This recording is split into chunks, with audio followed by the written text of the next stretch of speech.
connaissait l'histoire. Tout le monde et les chauffeurs étaient très curieux de voir et de savoir ce qu'il allait se passer alors. Et quand ils sont arrivés dans le village, ils sont allés voir tout le village et devenu jaune. Tous les arbres étaient peints en jaune. Les colères se sont produits parce que tous les villageois avaient trop jaune.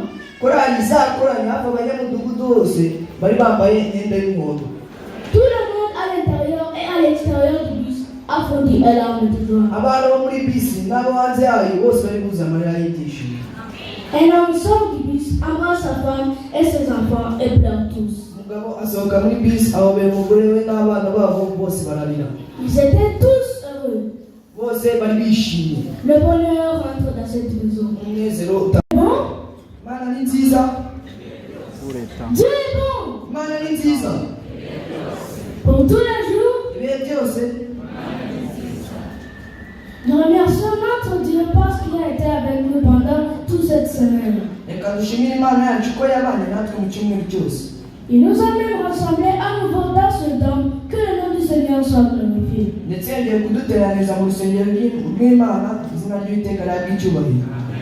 Il a accepté que sa parole serait à nouveau délivrée. Nous sommes donc humiliés devant. Moi qui vous parle, je m'appelle Gazaï et mon ami qui va m'aider à transmettre ce message s'appelle Yacoub Josh Leslie et nous venons de terminer la classe de 5e année primaire. Bientôt nous commencerons la 6e année primaire. Oui, alors que vous êtes twaganze muri si naho nje mugenzi uje kumufasha gutanga buno butumwa nitwira dukunda Josh Blessing twaba dushoje umwaka wa 5 w'amashuri abanza twaba tugiye mu wa 6 w'amashuri abanza. Nous avons besoin de vos prières pour réussir nos études qui nous amèneront au secondaire. Twaba twasabye inkunga y'amasengesho kugira ngo tuzatsinde tuzaje kwinjira mu mashuri yisumbuye. Nous allons partager les mots qui disent notre Dieu est un Dieu de miséricorde. Notre Dieu est un Dieu de miséricorde. Notre leçon clé, nous avons environ 17 mêmes versets dans la Bible, mais voilà celui qui se trouve dans le livre de 1 Chronique chapitre 16 verset 34.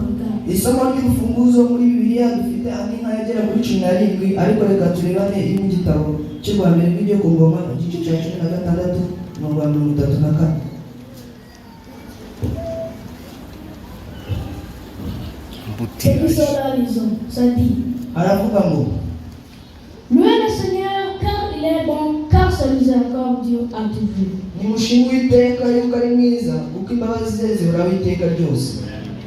Prions. Notre Créateur qui nous parle, nous te sommes infiniment reconnaissants de ta protection. Maintenant que nous allons étudier ta parole sainte, voici nous sommes des petits enfants, mais toi tu es un grand Dieu qui peut nous faire faire des choses formidables. Seigneur, répand votre clarté, suscitez nos intelligences. Donne-nous la difficulté pour interpréter ta parole sainte afin que nous comprenions ce que tu veux nous dire.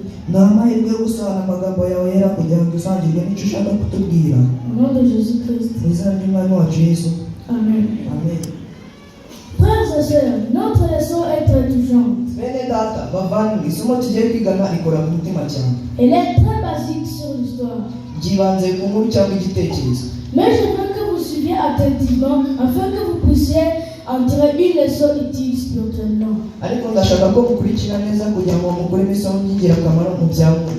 Est-ce qu'il y a-t-il quelqu'un qui se soucie de ses péchés? Quelqu'un se qualifie de ne pas être pardonné par Dieu pour cela.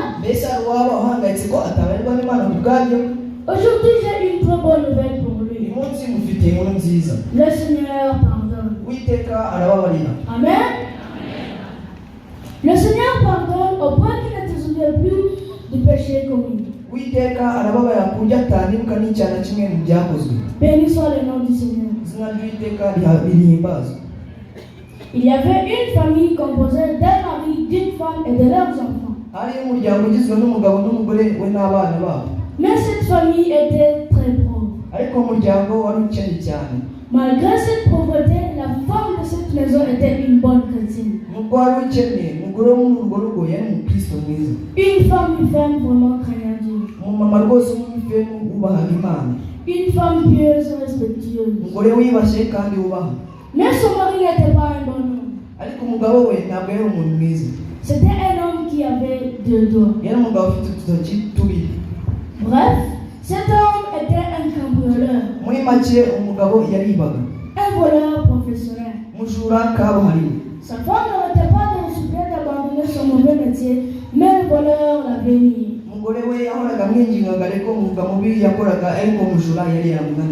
Il poursuit même sa carrière, il est devenu un voleur international qui traverse les frontières du pays et vend à d'autres pays.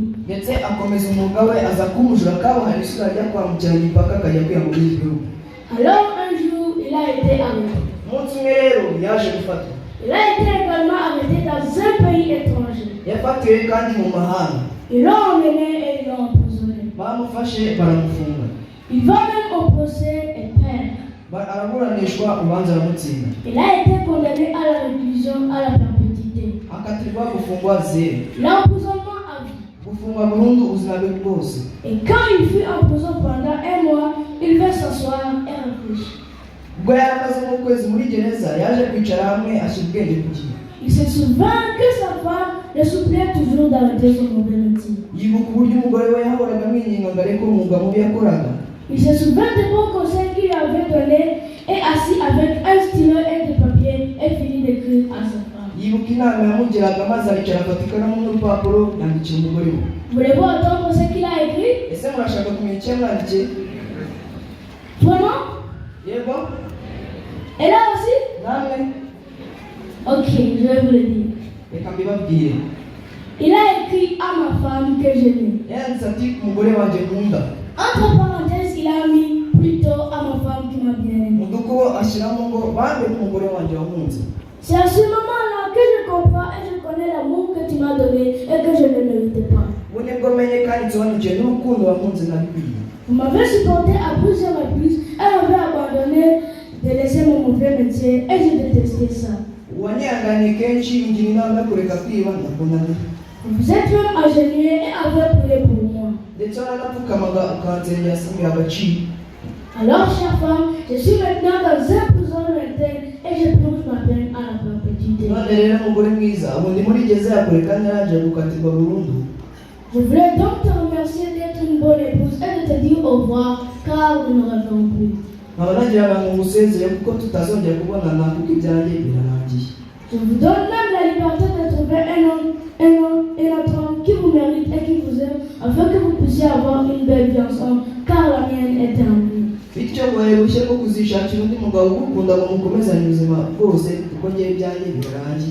Au revoir, que Dieu soit avec toi. C'était ton mari que tu as tant aimé.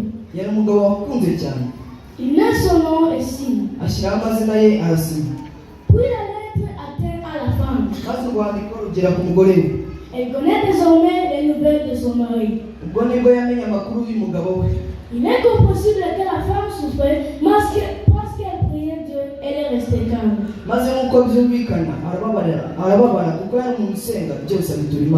Si j'avance vite dans mon histoire, un jour après 20 ans de prison dans ce pays, ils sont venus célébrer le 100e anniversaire de l'indépendance.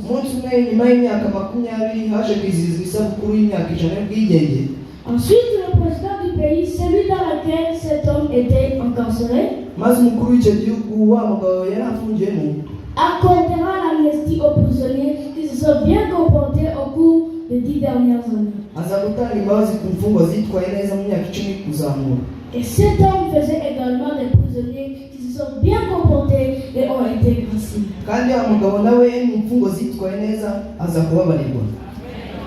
Il m'a dit que dans une semaine, on lui donnera un ticket pour rentrer chez lui. L'homme était très heureux. Mais au bout d'un moment, il avait l'air triste.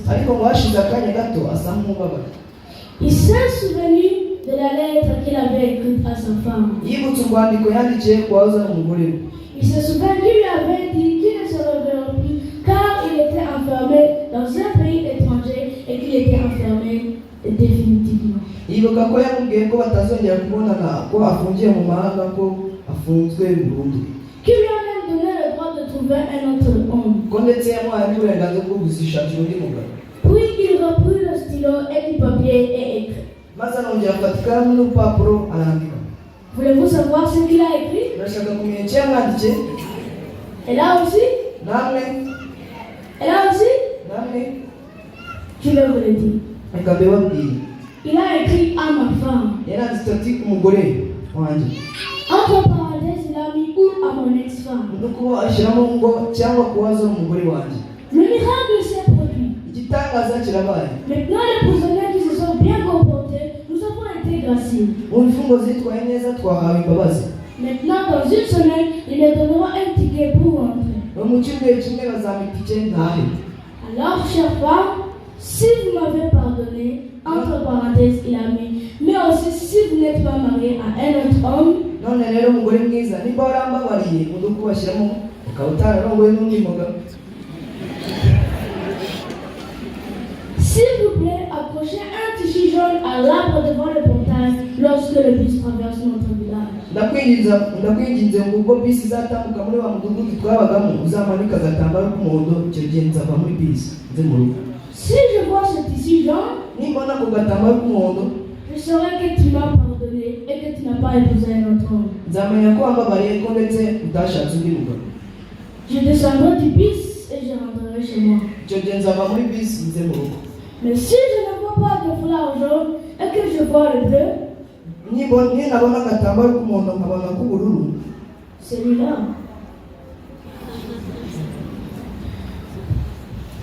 Je saurai que tu m'as pardonné mais que tu as épousé un autre homme. nzamenya ko wambabariye ko ndetse washatse undi mugabo. Si tu accroches le rouge, je saurai que tu m'as pas pardonné et que tu as épousé un autre homme. numanika agatambaro k'umutuku nzamenya ko utambabariye ko ndetse washatse undi mugabo. Alors je continuerai à chercher ma destination, mais je ne te blâmerai pas, certainement pas, pour le tissu bleu au rouge. ubwo nanjye nzakomeza nshaka njya kuzerera ariko umugore mwiza sinzakubera wamanika agatambaro k'umutuku cyangwa k'ubururu. En peu de temps, la femme vit la lettre. mu gihe gito urwandiko rugera ku mugore we. Et quand la femme a vu la lettre, elle a été tellement remplie de joie. umugore yarubonye ibineza neza n'umunezero biramwuzura. Elle a remercié Dieu d'avoir répondu ses prières. maze ashimira imana kubwo gusubiza amasengesho ye yahoraga amusabira. Cette femme priait toujours pour son mari, jour et nuit. ngo uyu mugore yasengeraga umugabo we amanywa n'ijoro. Église de Dieu, si vous avez quelque chose que vous demandez à Dieu et que cela traîne un peu, ne vous découragez pas, autant vous prie, le Seigneur vous répondra. Ijoro ry'Imana nimba mufite ikintu musaba Imana kikaba gitinze ntugacike intege mu gihe gikwiye izagusubiza. Attention, elle n'était plus la pauvre femme. wa mugore ntabwo yakiri umukene. La grande Dorcas dans son église avait fait d'elle une femme très prospère. Dorcas mu itorero rye yari yaramugize umugore witeje imbere cyane. Il lui avait appris à faire du bon tofu et à le vendre et à faire beaucoup de profit. yari yaramwigishije gukora tofu akazigurisha agakuramo inyungu nyinshi. Il lui avait aussi appris à tisser des vêtements d'hiver et beaucoup de paniers auprès de nombreux marchés dans son pays et aussi à les exploiter à les étrangers. yari yaramwigishije kuboha imipira n'uduseke twiza afite amasoko menshi muri icyo gihugu ndetse akohereza no mu mahanga. Puis elle a utilisé la richesse qu'elle possédait déjà. maze akora kuri ubwo butunzi yari amaze kugira. Puis elle a dit, je ne veux pas acheter de foulard. Peut-être que mon mari qui est dans le bus passera rapidement et que mon mari ne voudra pas de foulard. maze aravuga ati ntabwo ndagura agatambaro gato ahari bisi ishobora kuba yihuta umugabo wanjye ntakabone. Alors elle acheta des rouleaux et des rouleaux de couleur jaune. maze agura amajora n'amajora menshi ibara ry'umuhondo. Elle acheta de la peinture et à peindre tous les arbres à l'endroit là où elle vivait. agura irangi ry'umuhondo agenda risiga ibiti byose byari ahatuye. Elle n'a pas partagé son histoire seule, elle l'a diffusée dans toutes les classes de son entourage. ntabwo yisangije muri wenyine ahubwo yegeje no ku byiciro by'abamukikije. Mais là où venait l'homme dans le bus était désespéré. ariko umugabo we nta na kimwe yari azi. Au lieu de cela, il était assis, désespéré, se demandant ce qui allait lui arriver s'il était accroché un tissu rouge ou bleu. ahubwo yari yicaye ameze nk'uwihebye yibaza uko biri bumugendekere nasanga hamanitse agatambaro k'umutuku cyangwa k'ubururu. La femme qui était assise à côté de lui dans le bus lui observait. Umugore bari bicaranye muri bisi yaramugenzwa. Et il lui a demandé, pourquoi es-tu si inquiet? Ati, wa mugabo we, ko mbona uhangayitse wabashwe n'iki? Je t'ai regardé très longtemps. Pouvez-vous me dire ce qui vous inquiète? Nakomeje kukwitegereza rwose mbwira ikiguhangayikishije. Alors l'homme lui raconta brièvement son histoire. Maze umugabo amubwira amateka ye mu ncamake. Et il lui dit qu'il était emprisonné et que maintenant ce qui inquiète c'est de connaître la couleur du duvet. Anamubwira ko afunguwe ko ikimuhangayikishije ari ukumenya agatambaro kamanitse imbere aho yari atuye. En très peu de temps, toutes les bus connaissaient l'histoire. Mu kanya gato bisi yari imaze kumenya inkuru. Tout le monde et les chauffeurs étaient très curieux de voir et de savoir ce qui allait se passer alors. Buri wese na shoferi bari bafite amatsiko yo kumenya ikigiye kuba kuri uwo mugabo. Et quand ils sont arrivés dans le village, Mu gihe bahindukaga muri wa mudugudu, ils sont allés voir tout le village et devenus jaunes. bagiye kubona umudugudu wose wabaye umuhondo. Tous les arbres étaient peints en jaune. Ibiti byose byambaye ibara ry'umuhondo. Les colères se sont produits parce que tous les villageois avaient trop jaune. Korali zakoranye hafi abanyamudugudu bose bari bambaye imyenda y'umuhondo. Tout le monde à l'intérieur et à l'extérieur du bus a fondu un larme de joie. Abantu bo muri bisi n'abo hanze yayo bose bari buze amarira y'ibyishimo. Un homme sort du bus, embrasse sa femme et ses enfants et pleure tous. Umugabo asohoka muri bisi ahobera umugore we n'abana babo bose bararira. Ils étaient tous heureux. Bose bari bishimye. Le bonheur rentre dans cette maison. Umunezero utabona ry'Uwiteka rihabwa icyubahiro. Église de Dieu, c'est ainsi que notre Dieu nous reçoit lorsque nous nous repentons et sommes pardonnés. Itorero ry'Imana mu gukunda Imana yacu twakiriye twihanye tukababarirwa. Il y a un grand spectacle au ciel lorsqu'un seul pécheur se répand. Mu ijuru hari igitambo gikomeye umunyabyaha umwe yihaniye. Le Seigneur ne se souvient plus de nos iniquités, mais nous embrasse avec joie. Uwiteka ntiyongera kwibuka gukiranirwa kwacu ahubwo aduhubirana umunezero. Sachant que notre Dieu est miséricordieux. Reka tumenye ko Imana yacu ari Imana y'inyembabazi. Sachant aussi que si nous nous mettons à genoux, nos prières nous seront exaucées. Reka kandi tumenye ngo nitujya ku mavi tugasenga tuzasubizwa. L'homme n'espérait pas revoir sa famille. Uriya mugabo ntiyarize ko azongera kubona umuryango we. Vous aussi, vous pouvez vous demander cette question. Est-ce que je pourrais être pardonné et retrouvé dans la famille de Dieu? Nawe ushobora kuvuga uti ese nababarirwa ntuzongera kuboneka mu muryango w'abana b'Imana. Laisse-moi vous dire que Jésus est prêt à vous recueillir, même si vous êtes dans le péché depuis 20 ans ou plus. Reka nkubwire nti Yesu yiteguye kukwakira niba waba umaze imyaka 20 mu byaha cyangwa irenga. Jésus représente cette femme. Yesu ashushanya uriya mugore. Et nous sommes cet homme. Naho twe turi uriya mugabo. Comme cette femme n'a pas voulu épouser un autre homme, c'est ainsi que Jésus ne voudra pas un autre épouse, parce que c'est pour toi qu'il a versé son sang sur la croix. Nk'uko uriya mugabo we atashatse undi mugabo ni nako Yesu nawe undi mugeni azashaka kuko ari wowe yameneye amaraso ku musaraba. En terminant notre leçon, lisons en 1 Jean chapitre 1 verset 9. Mu gusoza reka dusome mu rwa mbere rwa Yohana igice cya 9.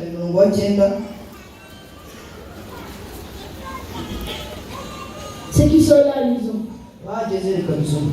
Ça dit, Aravuga ngo si nous confessons nos péchés, il est fidèle et juste pour nous les pardonner et pour nous purifier de toute iniquité. ariko nitwatura ibyaha byacu niyo yo kwizerwa kandi ikiranukira kutubaha ibyaha byacu no kutweza gukiranirwa kose. Je vous souhaite d'accepter Jésus comme votre Seigneur et Sauveur personnel. Ndakwifuriza kwakira Yesu n'umwami n'umukiza wawe bwite. Pour que son amour et sa miséricorde vous parviennent. Kugira ngo urukundo rwe n'imbabazi ze bikugereho. Parce qu'il y aura un moment où sa miséricorde ne sera plus là. Kuko hari igihe imbabazi ze zizaba zitakiriho. Que notre Dieu nous permette de nous repentir et de recevoir sa miséricorde. Imana yacu itubashije kwihana no kwakira imbabazi zayo. C'est pour cela que je prie et je prie au nom de Jésus-Christ. Ibyo ni byo mbambariza nanjye niyambariza. Mu izina rya Yesu. Mu izina rya Yesu. Amen. Passez un très bon sabbat. Ukomeze kugira isabato nziza.